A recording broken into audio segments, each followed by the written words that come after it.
The officer sipped his afternoon tea in leisurely comfort, while on the battlefield, soldiers gulped down murky, stagnant water. A dog lounging under the general's table gnawed on a juicy steak, yet children at the front lines had nothing but stale bread to call a meal. Countless young men marched off to war, only to return as cold, rigid corpses. So politicians turned their gaze to even younger boys. With a rousing speech, these lads trooped eagerly to recruitment offices, each clutching a crisp new uniform. But one boy froze when he spotted a stranger's name stitched inside his jacket. Probably the original owner's size was wrong, the officer explained smoothly. Someone forgot to swap the tag when switching uniforms. The boy brushed off his doubts, failing to notice that all the other uniforms had their tags torn off for the very same reason. Soon, they tramped toward the front with grins on their faces.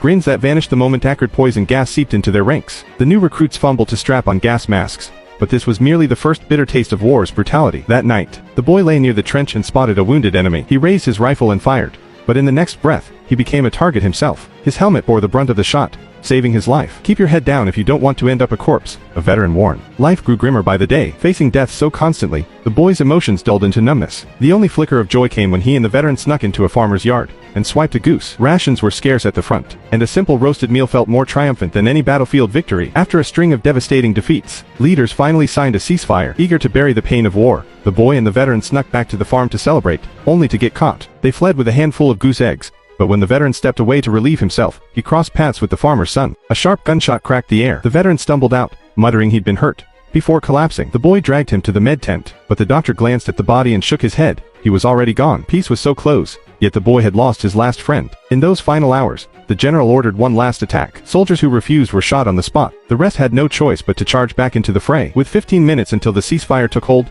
the boy fixed his bayonet and, at his officer's bark, clashed with an enemy soldier. They tumbled into a bunker, where they stared at each other, motionless. If they waited just 15 minutes more, the war would end. But in that final instant, a hidden soldier lunged, stabbing the boy. Then the peace bell rang. The boy crawled out of the bunker, desperate to see the smoke clear with his own eyes. The war was over, but countless lives remained behind, forever lost.